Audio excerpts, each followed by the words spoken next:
Thank you, Dr. Yu, for that very flattering introduction.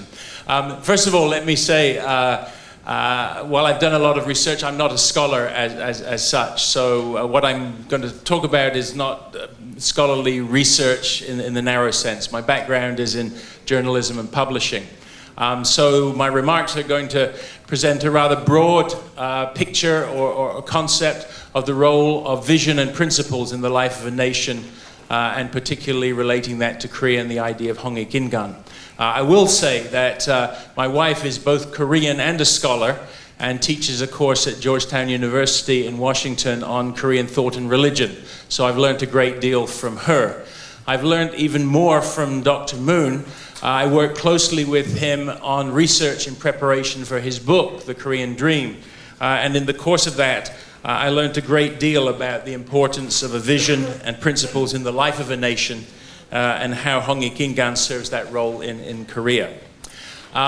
For pragmatic politicians and so-called realists, the idea of a national vision seems something that is insubstantial, rather like Marx's concept of superstructure, things that are merely a product of more fundamental material forces. I contend, on the contrary, that for a nation and for any socio-cultural group, vision is fundamental and ever-present.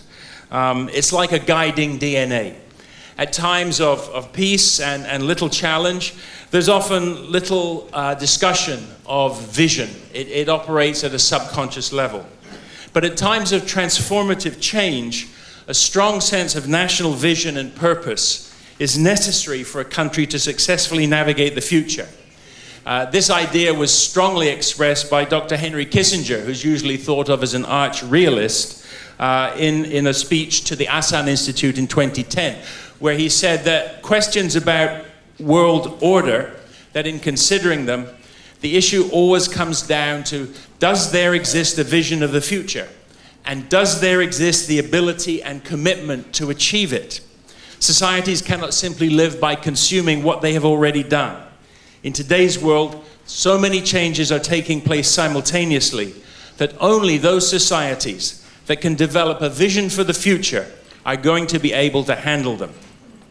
The many changes that Dr. Kissinger referred to have been well documented and widely discussed. In the Northeast Asia context, they include developing a regional order for peace and security to replace the dissolved Cold War alliance system. Within this context, Korea needs to develop a vision for the future that addresses two major challenges. One is the unification of the divided Korean people, and the other is the reaffirmation of Korean identity. That identity is today under siege because of the social and cultural impact of the incredible economic growth that South Korea has experienced in the past 50 years, unparalleled in human history. And we can see in various social indicators related to birth rate, divorce, suicide, the social and cultural impact of that, the tremendous pressure that has arisen from the speed of that growth. Changes in cultural values don't exist in some independent moral or spiritual realm.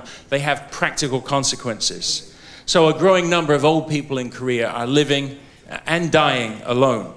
The low birth rates creating labor shortage, which is a problem in itself, and which also adds to the problem of how are you going to pay with a shrinking labor force for the welfare of a growing retired population. All these developments are eroding the traditional sense of Korean identity, yet nothing well-defined is replacing it. And this creates feelings of deep unease that an incident like the Seoul ferry tragedy caused to burst out into national soul-searching. Such moments cause Koreans to look in the mirror and ask, what sort of people are we? What is our Korean identity? The two challenges, unification and Korean identity, are intimately interlinked.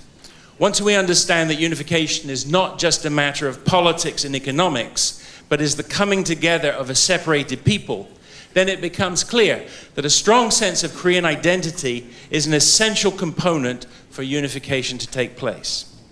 That identity has been fashioned through a long history of independence and stability that lasted almost 1,000 years from the start of the Goryeo dynasty up until the beginning of the 20th century.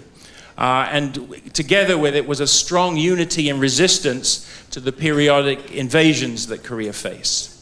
The seed of a vision for the future can also be found in Korean history, in the ideal of Hongik Ingan that is deeply embedded in the very story of Gojoseon's founding over 4,000 years ago. Hongik Ingan, living for the greater benefit of humanity, has been a guiding principle in Korean history.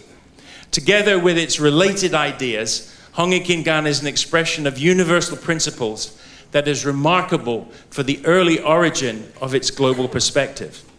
Hongik Ingan was an especially powerful motivating idea for the independence movement under Japanese colonialism and for the founders of the Republic of Korea in 1948. Kim Gu, the independence movement leader in Shanghai, expressed it in this way when he wrote, "I wish my nation would be a nation that doesn't just imitate others, but rather be a nation that is the source of a new and higher culture. And thus, true world peace would come from our nation. I wish peace would be achieved in our nation and from there to the world. I believe that this is the Hongik Ingan ideal of our national ancestor Dangun." This principle, Hongik Ingan, has the potential to connect Koreans today with their past and provide a unifying bridge into the future with a clear purpose and direction for the nation. Because of its historical roots, it can be an idea that transcends the ideological division that has set the two Koreas against each other. That division, after all, is only 70 years old. The Hongik Ingan ideal and the common history and culture of Koreans goes back thousands of years. The Hongik Ingan ideal is also important within South Korea itself. It can offer a national vision that rises above the narrow, divisive loyalties of party politics or regional rivalries by presenting a higher purpose to unite around and to work for.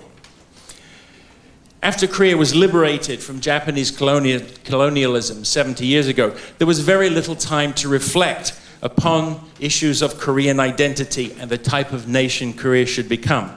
Political division was almost instant, followed by the devastating Korean War.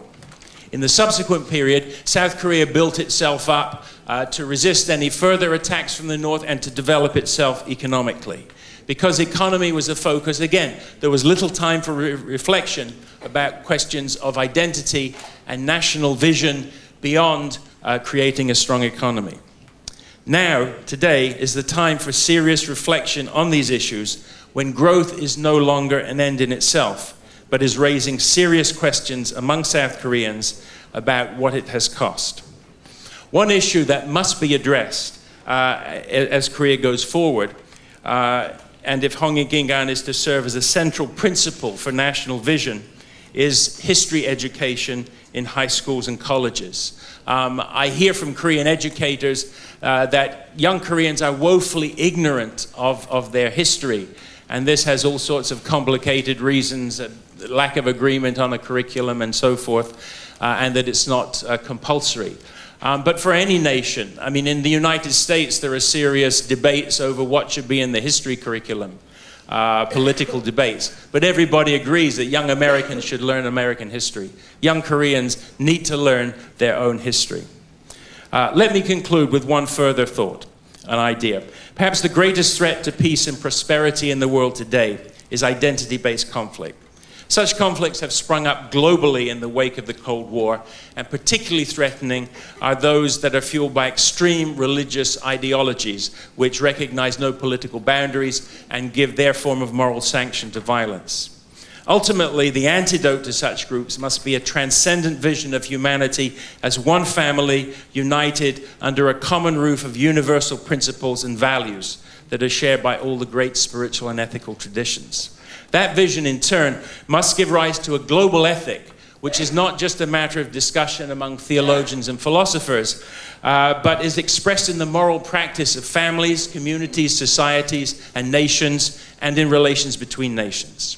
I want to suggest that Korea can make a major practical contribution to the emergence of such a global ethic if it creates a national vision based on Hongik Ingan, and on that basis reunites the Korean people of the North and the South. Such an achievement would resolve the major obstacle to peace and prosperous development in Northeast Asia, with positive implications for the rest of the world. To conclude, in the story of Tangun, Hongik Ingan is linked closely with the principle of Jese Ihwa, or governing the world by law. This is not laws enacted by the state, but universal laws that reflect universal principles. We can understand the two concepts, Hongik Ingan and Jese Ihwa, taken together as an exhortation to govern the world through laws that reflect universal principles in order to form citizens who can act for the benefit of all humanity. This is indeed a noble aspiration, and one that Koreans should feel proud to own and to make a reality in a restored homeland. That's a future I hope that at least some of us will live to see. Thank you.